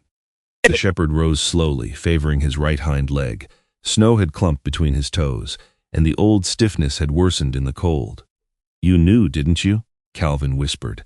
Bracken turned back toward the group. The second block took longer. Wind pushed against Vera's chair from the side. June's walker caught on ridges of ice. Howard repeatedly lost his balance whenever he turned his head, unable to hear instructions through the storm and the dead batteries in his hearing aids. Corbett moved from the rear to Howard's side. He placed Howard's hand on his own shoulder and guided him step by step, left foot. Howard watched his mouth. Now right. When the oxygen cylinder beside Vera's chair slipped from its strap, Corbett caught it before the valve struck the pavement. He retied it using his own duty belt. Conrad remained near the middle of the line. No one asked him for instructions. People passed blankets, lifted equipment, and called names around him. His title had not been removed. It had simply become irrelevant. Amos walked behind the final group. The world narrowed to the rubber tip of his crutch, Bracken's tracks, and the faint outline of Corbett's reflective vest ahead. The pain under his breastbone sharpened. He stopped beside a snow-covered hedge. Bracken turned immediately. Amos pressed one hand against his chest until the spasm eased. Keep moving, he told the dog. Bracken did not. Go. The shepherd stepped forward, then looked back. Amos forced himself upright. They had nearly reached the second corner when Vera's wheelchair lodged between the curb and a bank of plowed snow. Martin pulled from the front while Calvin pushed from behind. The chair did not move. Amos came alongside. Lift the right wheel. You should stay back, Graham said. Lift it. Amos hooked his free hand beneath the wheelchair frame. Together, they raised it over the ridge. The effort sent a crushing pressure through his chest. His vision narrowed. The sounds of the storm receded, replaced by a deep rushing inside his ears. He released the chair. For an instant, he remained standing only because his body had not yet understood that it could not. Then his crutch slipped. Amos fell onto one knee. Graham caught his shoulder before his face struck the pavement. Amos. I'm fine. You are not. Amos tried to rise. The pain tightened around his chest and moved down his left arm. He gasped once and collapsed against Graham. Nadine pushed through the group. Lay him flat. No, Amos managed. She pulled open his jacket. His face had gone gray beneath the cold. Sweat shone along his forehead despite the snow. How long? He looked away. How long have you had chest pain? Since before the bus. Nadine's anger lasted less than a second. Then training replaced it. She placed a tablet beneath his tongue, checked his pulse, and pressed gloved fingers against his neck. Possible cardiac event, we need him inside. The church is 1 block, Graham said. Then move. Amos grabbed his sleeve. Take the group first. We are not leaving you here. Vera's oxygen is limited. Howard cannot hear. Get them inside. Graham looked toward the line. People had stopped in the road. The delay exposed everyone to the wind. Amos saw the calculation in Graham's face and made it for him. You know what to do. I know I am not leaving you. You are leading 20 people through a whiteout. Do not turn them into casualties because you cannot bear to walk away from one man. Graham's jaw clenched. Amos tightened his grip. I am not asking you to abandon me. I am ordering you to finish the crossing. The old authority in his voice returned, not military rank, but the certainty of the man who had once sat all night beside a truck and refused to let Graham disappear. Graham looked at Nadine. Can he stay here 5 minutes? Not alone. I'll stay, Lionel said. Nadine shook her head. You know the route and the count. Get them inside. Corbett moved closer. I will stay. Conrad stepped forward. No. Deputy Corbett remains with the evacuation. Corbett turned. He needs help. If you separate from the group and something happens, the county assumes additional liability. Amos stared at Conrad from the snow. Even now, the man was thinking in reports. Graham bent close to Amos. I will get them to the church and come back. Do it. Bracken stood beside Amos. Graham pointed toward the line. Bracken, come. The dog did not move. Come on. Bracken lowered himself into the snow against Amos's left side. His chest pressed against Amos' ribs. His body shielded part of Amos from the wind. Bracken, Amos whispered. Go with him. The shepherd rested his head across Amos's arm. Graham looked at the dog, then at Amos. He has made his decision. Nadine pulled a thermal blanket from her bag and wrapped it around Amos. She could not remain without sacrificing the medical safety of the others, but leaving him felt like violating every instinct she possessed. Keep the medication under your tongue, she said. Do not try to stand. Amos almost smiled. That last instruction seems unnecessary. Nadine squeezed his shoulder and rose. Graham led the group onward. Lionel counted them again at the final corner. Corbett walked behind Vera's chair, repeatedly turning to look back. Conrad noticed. Keep moving. Corbett's breath came hard beneath his scarf. He could die.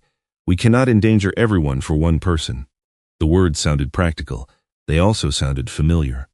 Corbett looked at Vera's oxygen line, Howard's hand on his shoulder, and June struggling through the snow.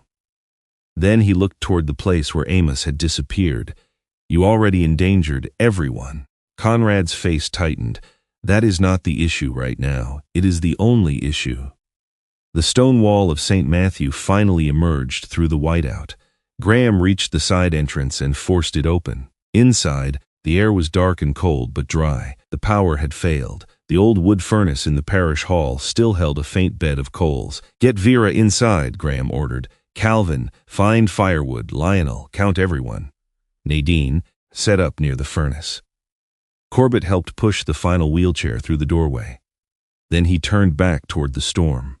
Conrad blocked him. You are not going out there. Corbett removed his sheriff's jacket and pulled a reflective rescue shell over his uniform. I am. That is a direct order. You are not my commanding officer. I will report this. Corbett clipped the rescue rope to his belt. Then spell my name correctly. Graham took the other end. Together they disappeared into the whiteout. Bracken's barking reached them before they saw anything. One bark, a pause, then another. The sound came low through the wind, steady rather than frantic. Graham followed it. They found Amos half covered in blown snow. Bracken lay against him, the shepherd's back already white, his body curled around Amos's chest and abdomen. Amos's eyes were closed. Graham dropped beside him. Amos. No response. Corbett checked for a pulse. Faint. They needed a stretcher. There was no rescue sled, no vehicle, and no time to return empty-handed. Corbett looked toward a recessed side entrance of a closed tailor shop. A wooden storm door had come loose from one hinge and lay partly buried against the wall. They dragged it free. Graham removed his coat and spread it across the wood. Together, they lifted Amos onto the door and secured him with the rescue rope. Bracken rose with difficulty. His right hind leg trembled. Graham touched the dog's neck. You did your job. Bracken moved beside the improvised stretcher. The return took longer than the search. Corbett pulled from the front while Graham guided the rear. Bracken limped beside Amos, occasionally pressing his muzzle beneath the edge of the thermal blanket. At St. Matthew, the doors opened before they reached the steps. Calvin and Martin rushed out to help. Inside, the parish hall had begun to warm. Firelight moved across stone walls. Blankets covered the floor. June organized cups near the kitchen. Howard fed wood into the furnace. Vera sat upright beside the radio, watching the door. No one waited for Conrad to assign them anything. Nadine took Amos immediately. She placed him near the furnace, checked his pulse again, and began treatment with the limited equipment she had. Ambulance access? Graham asked. Lionel adjusted the emergency radio. Roads are blocked. Dispatch says the nearest unit is trying to reach us from the south. How long? They cannot estimate. Amos opened his eyes briefly. Bracken lay beside the mattress, exhausted, one paw touching the edge of Amos's blanket. Across the room, Conrad stood alone. His coat was wet. His hair had lost its careful shape. Snow melted from his shoulders onto the stone floor. He watched Nadine work. He watched Graham kneel beside the man who had nearly died.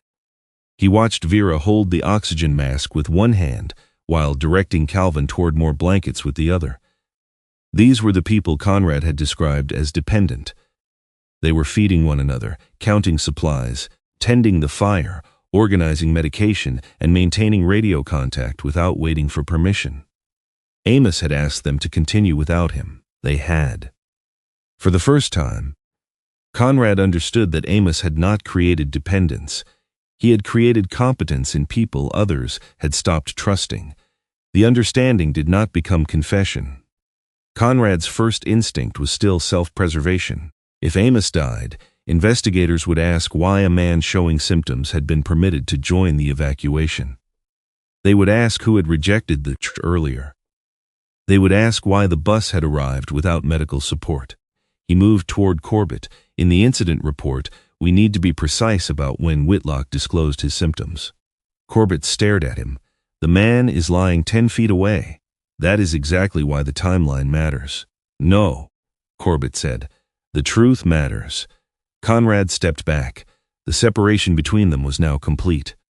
Near the kitchen, Lionel's phone regained a weak signal. A message arrived from an unfamiliar county address. No greeting.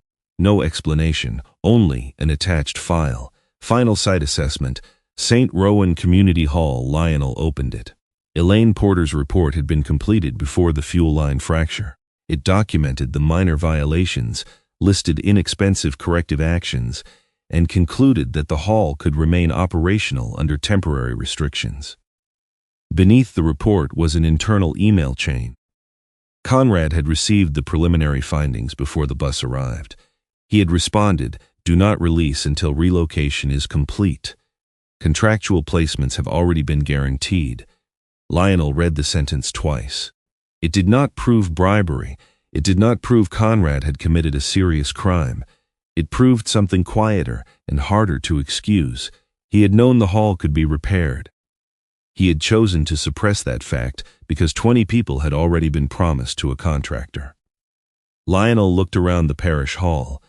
The residents who might need to testify were exhausted, frightened, and dependent on the same county services Conrad had controlled that morning.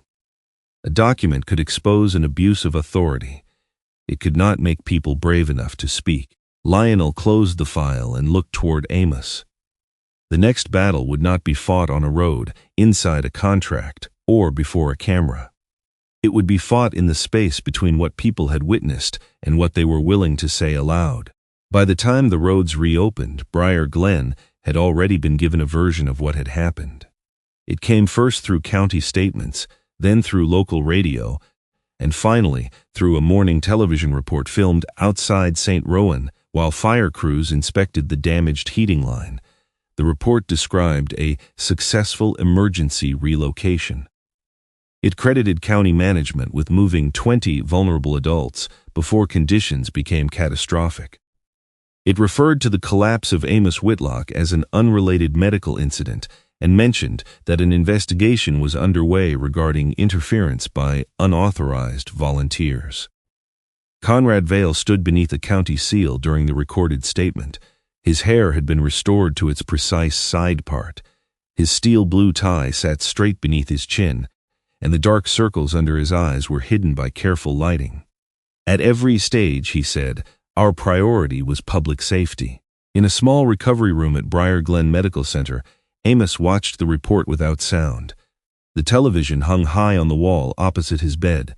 Snowlight entered through narrow blinds. Laying pale bars across the blanket covering his legs, he wore a gray hospital shirt instead of the olive combat top. Adhesive monitors crossed his chest, and a clear intravenous line ran into the back of his left hand. Without the familiar field jacket and graphite crutch, Amos seemed older than he had inside St. Rowan. Not weaker, simply less protected from being seen. Bracken lay on a blanket beside the bed. His right hind leg had been examined, warmed, and wrapped. The shepherd had eaten only after Amos opened his eyes that morning. Graham stood near the window with both arms folded. "Turn it off," he said. Amos continued watching Conrad speak silently. Lionel muted the screen completely, though no sound had been playing. "He is defining the event before the witnesses are ready," Lionel said. "That is deliberate." Nadine sat in a chair near the bed, red-framed glasses low on her nose, as she reviewed Amos's discharge notes. "The witnesses nearly froze," she said. "Some of them are still being treated. Perhaps public relations can wait until their hands stop shaking." "It will not," Lionel replied. Graham pushed away from the window. "Then we put the whole truth online. The contract, the email, the report, all of it. And Conrad says the documents were stolen, altered, or misunderstood. They are real. That does not mean people will understand them." Graham's jaw tightened. Lionel continued before anger could take over. "Documents establish what Conrad knew. They do not establish everything he did, everything Corbett did, or what the residents were told. That requires testimony." Amos looked toward him. "They are afraid." "Yes. They depend on county heating assistance, food programs, transport vouchers." "Yes. Then do not ask them to become targets for me." Lionel closed the folder in his hands. "This is no longer only about you." Amos's gaze returned to the television. Conrad's image had been replaced by footage of St. Rowan's exterior. The report showed the leaking fuel line, the blocked road, and Bracken standing near the bus. It did not show Conrad refusing the church. It did not show Howard locked in the equipment room. It did not show Amos lying beneath the snow. The truth had not disappeared. It had been edited into something easier to govern. 3 days later, the county council scheduled a public hearing. Officially, the purpose was to review emergency shelter procedures. Unofficially, everyone understood that the hearing would decide whose account of the storm became part of the public record. The council chamber could not hold the number of residents, reporters, volunteers, church members, and former St. Rowan guests who wished to attend.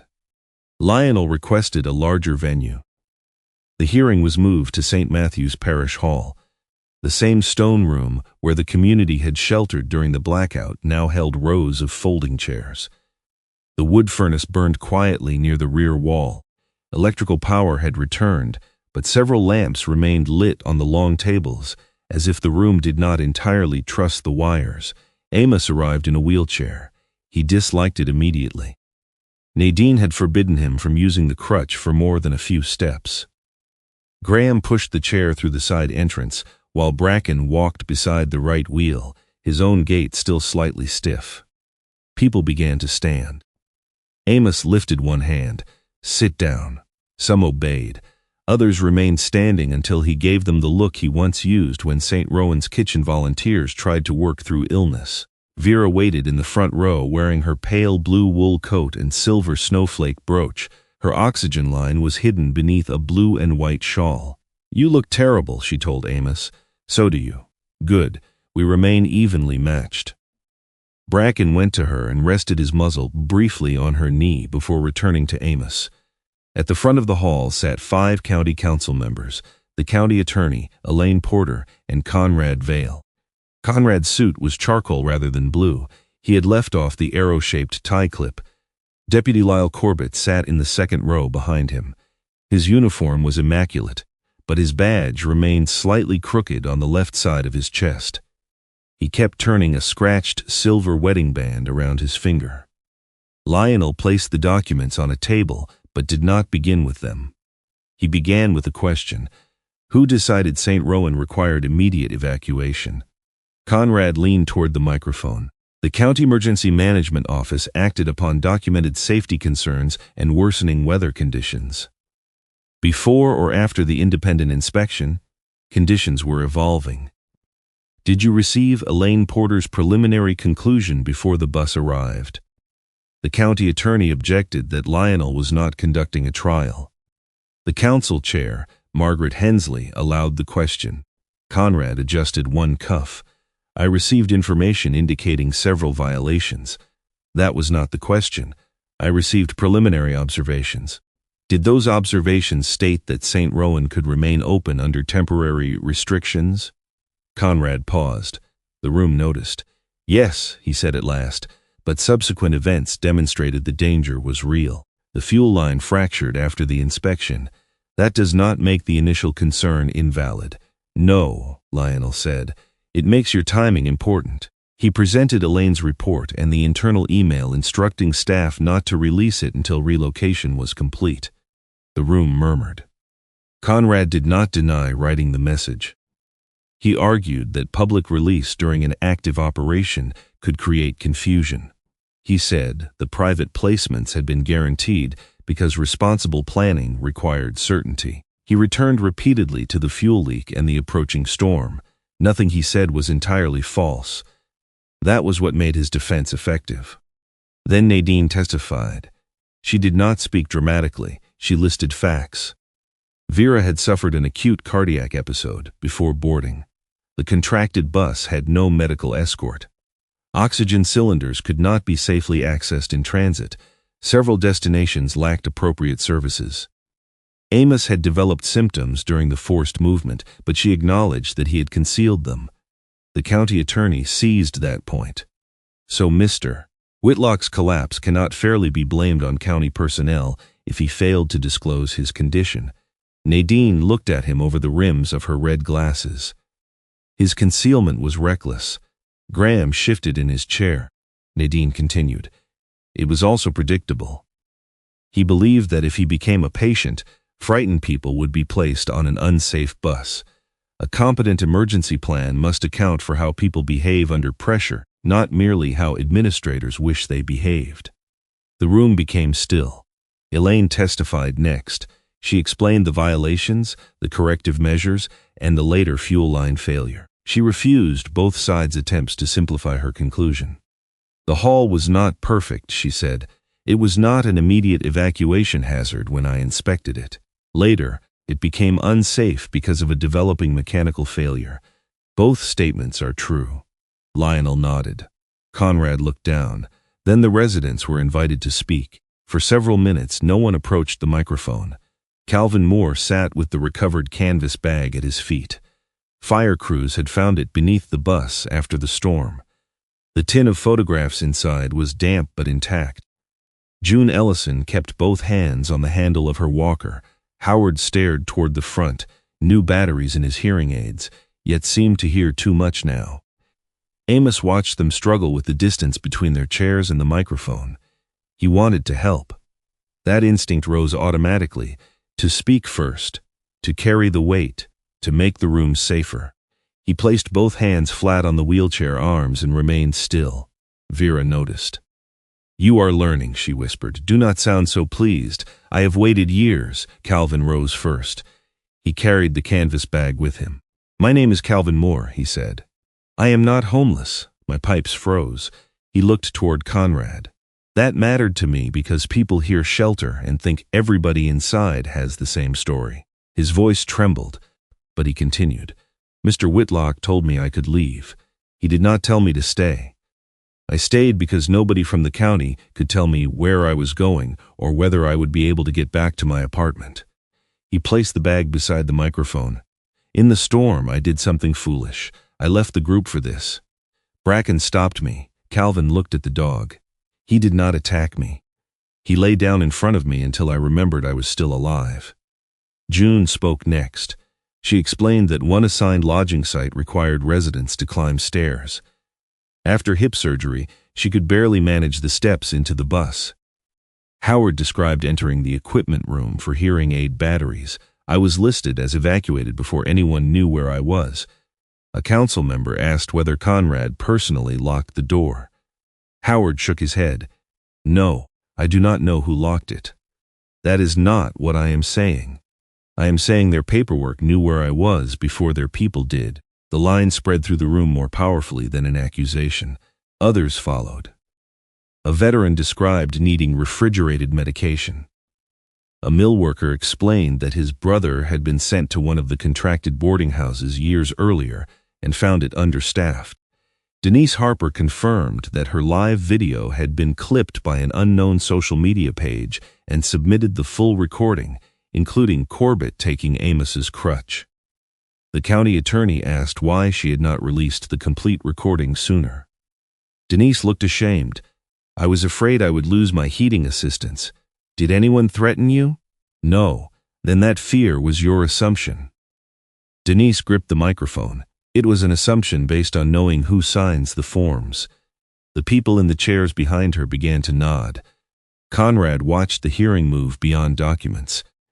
He could challenge a contract interpretation. He could explain a delayed report. He could describe the bus as an imperfect but necessary tool. He could not easily argue with people calmly describing the ways they had been treated as cargo. When Corbett's name was called, he did not move. The council chair repeated it. Conrad turned slightly in his seat. Lyle continued rotating the wedding ring. His father's oxygen concentrator had been repaired the previous day. The replacement unit had arrived because a county technician drove through dangerous conditions to deliver it. Corbett had spent the evening watching his father sleep beside the machine. He had imagined Vera on Alder Pass. He had imagined Howard locked behind the metal door. He had imagined Amos trying to balance after the crutch was pulled away. Conrad leaned toward him. "State only what you directly observed." Corbett stood. Every step toward the microphone sounded too loud. He removed his campaign hat and held it against his side. "My name is Deputy Lyle Corbett." He glanced at Amos only once. "At St. Rowan, Mr. Whitlock refused to leave before a medical review. I interpreted that as obstruction." "Because Conrad instructed you to?" Lionel asked. "Because I wanted it to be simple." The honesty surprised the room. Corbett swallowed. "I took his crutch." Conrad shifted. "Deputy, clarify that physical contact occurred during an escalating confrontation." Corbett looked toward him. "The confrontation escalated because I took the crutch." The county attorney began to object. Corbett spoke over him. "I saw the dog move between us. Bracken did not lunge. He did not bite. Mr. Whitlock ordered him back, and the dog obeyed as far as he believed he could without leaving Mr. Whitlock unprotected." His voice roughened. "I knew the county employee began recording after I took the crutch. I said nothing when Mr. Vale described the animal as a threat." Conrad leaned toward his microphone. Deputy Corbett was operating under extraordinary pressure. Corbett faced him. "No, the residents were under extraordinary pressure." For the first time, the polished calm left Conrad's expression. Corbett continued, "During the storm, I was told not to return for Mr. Whitlock because doing so might increase county liability. I went anyway. Because I was coordinating the safety of the larger group," Conrad said. "You were coordinating the report you expected to write afterward." The statement hung between them. Corbett closed his eyes briefly. "I confused following procedure with having integrity. They are not always the same." He looked at Amos. "I am not asking him to forgive me." Amos's face remained unreadable. Corbett returned to his seat without waiting for questions. By late afternoon, Conrad was called for a final statement. He did not deny the email. He did not deny the contract rate. He did not deny that the church had been rejected because it was not an approved receiving location. Instead, he described the fear beneath his decisions. The county had faced budget cuts. A failed winter operation would have ended his advancement and possibly his department's funding. The contractor required guaranteed placements. Once the agreement was signed, canceling it would trigger review and public scrutiny. "I believe delay would create greater risk," he said. Lionel stood. "Greater risk to whom?" Conrad looked at him. "To the operation, not the residents. The operation existed to serve the residents. But when those interests separated, which one did you protect?" Conrad did not answer. Lionel's voice remained quiet. "Most cruelty does not begin with a desire to kill someone. It begins when a person decides as another. Life is an acceptable cost of protecting a system, a position, or a reputation." The council members withdrew for private discussion. People began speaking softly among themselves. No one celebrated. The testimony had not felt like victory. It felt like opening doors that had remained closed because fear was easier to live with than exposure. When the council returned, Chairwoman Hensley read the interim decision. Conrad Vale was suspended pending an independent administrative investigation. The private relocation contract was frozen. All retaliatory changes to benefits or county services connected to testimony were prohibited. The State Ethics Office would receive the inspection report, email chain, and procurement documents. No criminal charges were announced. Graham leaned toward Lionel. That is it? For today, he knew. Yes, he risked lives, yes. And he walks out? Lionel watched Conrad gather his papers. This is an administrative hearing, not a sentencing. Graham's frustration sharpened. Amos spoke from the wheelchair. Let the process be what we asked it to be. Graham turned. He humiliated you. And humiliating him back would make us correct. The room quieted as people realized Amos had moved toward the microphone.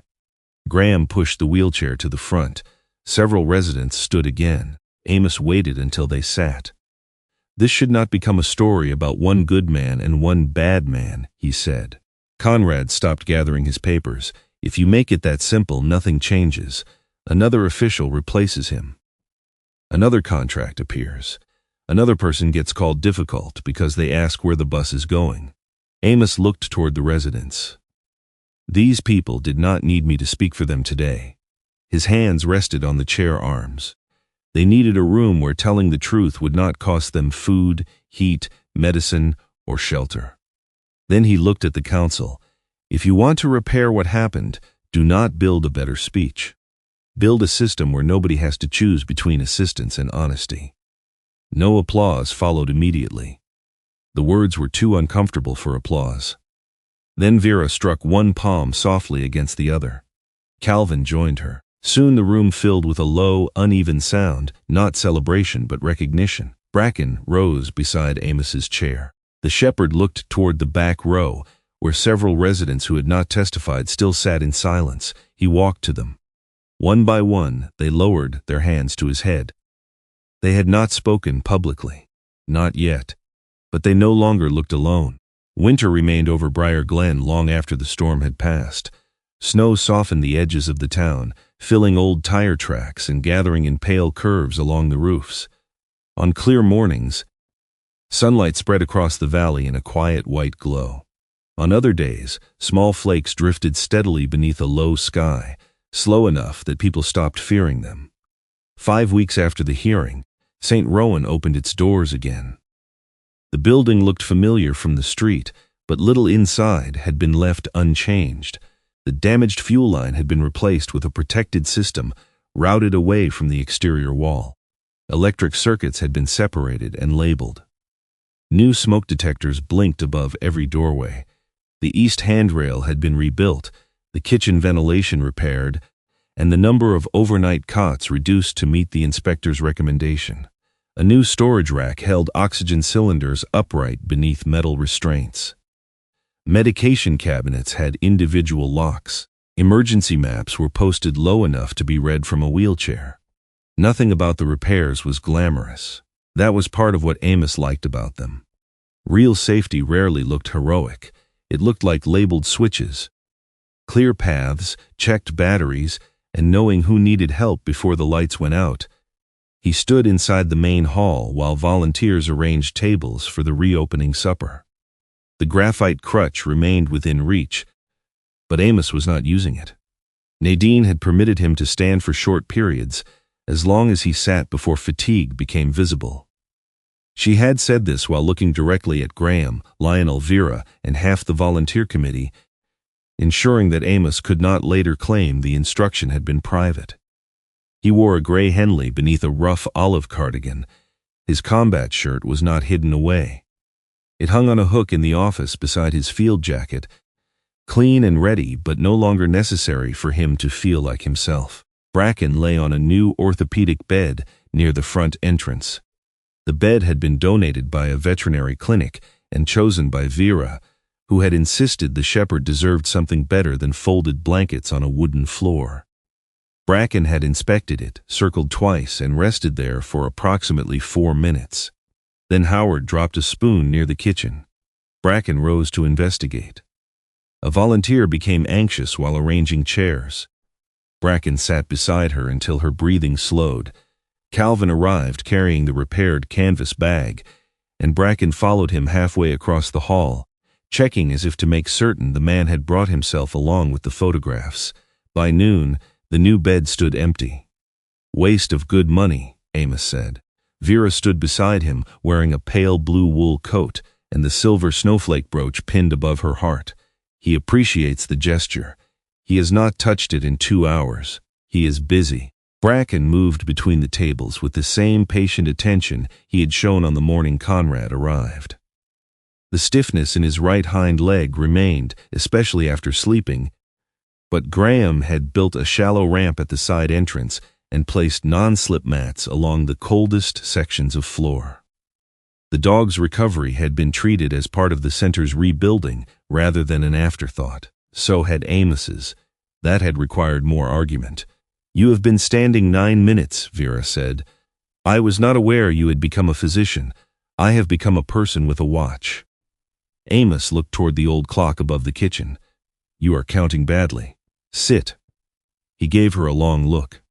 Vera pulled out the chair beside him. The hardest part of surviving the cardiac event had not been the hospital, medication, or physical therapy. It had been accepting that every ordinary action now attracted attention. Someone carried his coffee before he asked. Someone moved chairs out of his path. Graham watched stairs as if they were armed. Nadine called twice each morning and pretended the second call concerned someone else. Amos had spent decades learning how to help people without making them feel reduced by the help. He discovered he was much less skilled at receiving the same kindness. He sat. Vera did not smile in triumph. That helped. Across the room, Lionel Brooks Avery argued with an insurance representative over the phone. "No," Lionel said, pacing beside a folding table covered in legal forms. "Community management does not mean unqualified management. It means licensed professionals serve on an independent board rather than answering to a single county office." He listened, his tortoise-shell glasses slid slightly down his nose. "No, the presence of previously displaced residents on the board does not increase risk. Their exclusion created the risk." He stopped pacing and removed his glasses. Everyone nearby recognized the gesture.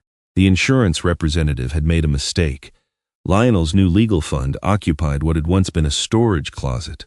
Volunteers had painted the walls cream, added 2 desks, and mounted a small brass sign near the door. The St. Rowan Advocacy Desk. The fund provided free assistance with housing appeals, veterans benefits, emergency utility shutoffs, and disputes involving disability accommodations.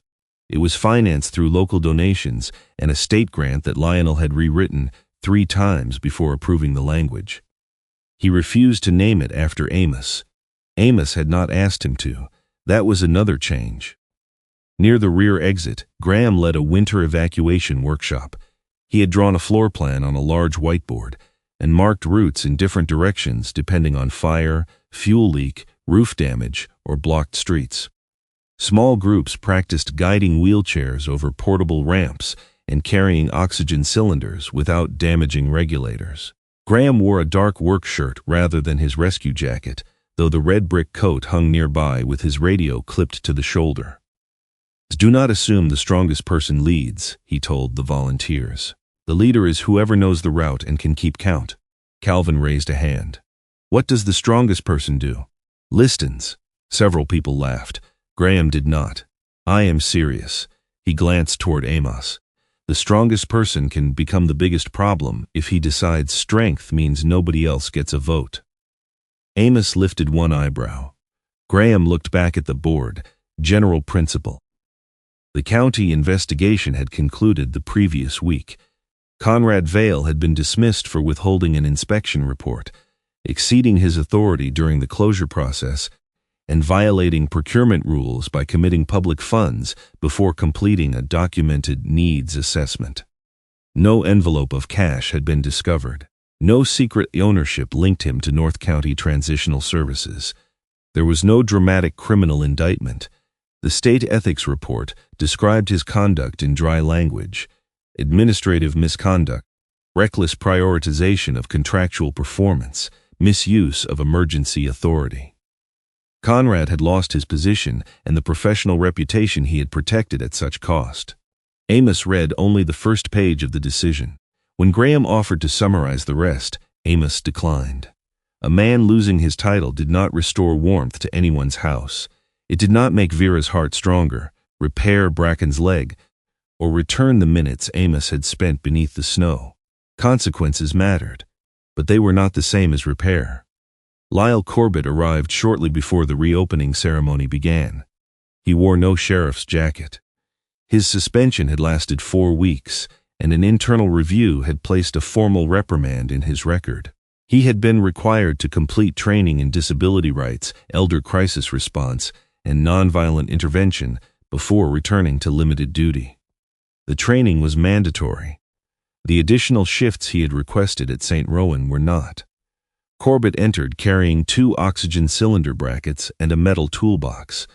His brown work jacket was dusted with snow, and the scratched silver wedding ring still turned around his finger whenever he became uncertain.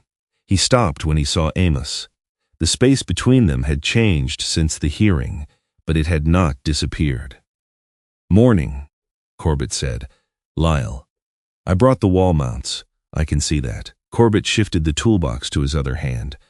"The new tanks should be secured before tonight, then secure them." It was not forgiveness, it was work. Corbett nodded and walked toward the medical storage area. He did not ask whether Amos trusted him now. He did not perform remorse for the room. He measured the wall twice, drilled carefully, and asked Nadine how high the brackets should sit for volunteers with limited mobility. Vera watched him for a moment. "He keeps coming back," she said. "So far, you think people cannot change? I think changing once is emotion. Changing repeatedly is character." Vera considered this. "That sounds like something worth putting on a sign." "One sign is enough," she smiled. The sign had been her contribution to the reopening. It hung above the main entrance, carved from a length of dark maple reclaimed from the damaged equipment room door. Graham had sanded the wood. Lionel had argued about whether the wording created an implied legal obligation. Nadine had told him to stop being a lawyer for 10 minutes. Vera had painted the letters herself. Shelter is not a building. It is a promise that no one is left behind. Amos had first said something similar after a winter rescue years ago. He did not remember the exact occasion. Vera did. As evening approached, the hall filled. Some guests came because they had stayed at St. Rowan before. Others came because they had watched the hearing. Local businesses brought soup, bread, winter coats, and boxes of supplies. Amos noticed the danger in that generosity too. People liked helping when a story was new. True support began after the cameras left. That was why St. Rowan no longer had a single director. An independent board governed the center. Nadine represented medical care. Lionel handled legal oversight. Graham managed emergency operations. 2 former residents held elected seats, and 3 community members served rotating terms. Amos had been offered the chair. He refused. He accepted a smaller title after Vera threatened to invent one for him. Community steward. It meant he welcomed people, trained volunteers, and advised the board. It did not mean every decision ended with him. The distinction felt uncomfortable. It also felt necessary. The first dinner was nearly ready when Amos noticed the man outside. He stood beyond the glass doors beneath the yellow porch light, snow collecting on the shoulders of a worn navy coat. He appeared to be in his late 50s, tall but bent forward, with a gray beard grown unevenly and a canvas duffel hanging from one hand. People entered around him. He stepped aside each time. He looked through the glass, then down at his boots. Amos recognized the posture. Not fear of being refused, fear of being accepted and then discovered unworthy of the welcome. He rose from his chair. Vera reached for the crutch before he did. Amos accepted it without comment. That was also new. He crossed the hall slowly and opened the door. Cold air curled around his legs. The man outside looked up. "Center's open," Amos said. "I saw. Dinner is being served. I'm not here for charity." Amos rested one hand on the crutch. Good, we are serving stew. The man's grip tightened around the duffel. I can pay later, nobody asked. I have work history. I believe you. You do not know me. No. The man seemed unsettled by the absence of questions. Behind Amos, voices moved through the hall. Plates touched tables. Someone laughed near the kitchen. I'm just between places, the man said. Amos nodded. Most people are. The man looked past him toward the warm room. His coat was too thin for the weather. The hem of his trousers was wet with melted snow. Shame held him outside more effectively than any locked door could have. Amos pulled an empty chair away from the nearest table. Dinner is still hot. He did not call the man homeless. He did not ask whether he was a veteran, sober, employed, injured, or deserving. He simply left the space open. Bracken came to the doorway. The German shepherd studied the stranger without tension. His left ear tilted outward, and his amber eyes moved from the duffel to the man's face. The stranger stepped back. Is he friendly? Bracken walked forward before Amos answered. He sat beside the man. Then he leaned his head gently against the stranger's knee. The duffel slipped from the man's hand. His face tightened as though resisting pain.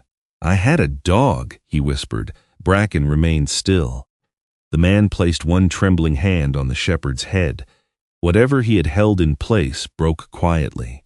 He did not collapse or cry out. Tears simply moved down his weathered face while Bracken stayed against him, asking for no explanation. Amos waited. After a moment, the man picked up his duffel. My name is Edwin Cole, Amos Whitlock. I know. Amos turned toward the open chair. Edwin stepped inside. No one applauded. Vera handed him a bowl. Calvin moved his own coat from the neighboring chair. Howard pointed toward the bread. June asked whether Edwin preferred coffee or tea. Within minutes, the man who had stood outside alone was being argued with about whether he had taken enough stew. Bracken returned to the middle of the room. His new bed remained empty near the door. Later, when the dishes had been cleared and the snowfall deepened beyond the windows, Graham sat beside Amos. Corbett was securing the final oxygen bracket across the hall. Lionel stood near the office, still disputing an insurance clause over the phone. Vera divided leftover bread into bags for people to take home. Nadine checked Edwin's hands for signs of frost injury without making the examination feel like an admission process. Bracken lay on the floor between Calvin and Howard, head across his front paws. Graham looked around. You think anything really changed? Amos followed his gaze. The question deserved more than comfort. Conrad lost his job, Graham said. The contract is gone. The hall reopened, and another storm will come. Exactly. Amos looked toward Edwin, who was listening while Vera explained the breakfast schedule. The world does not change because one bad man loses a title. Graham waited. It changes when someone notices another person has been left behind. Amos's eyes moved to Bracken and turns back. Outside, snow continued falling through the yellow light above St. Rowan's entrance. The door remained unlocked. Warmth moved through the hall in the form of soup, work, disagreement, medicine, and chairs, pulled aside for people who had not yet learned how to ask for one. No one inside was promised an easy winter. Only this, no one would have to cross it alone. The world does not change only when powerful people are removed. It changes when ordinary people choose not to look away. Every day, someone near us may be standing outside a door, carrying a burden they are too ashamed to name. Sometimes grace is simply noticing them, making room, and staying until they are no longer alone. Tell us what this story meant to you in the comments, and subscribe for more stories about courage, loyalty, and the choices that bring us back to one another. May God give you the wisdom to notice who has been left behind, and the courage to turn back.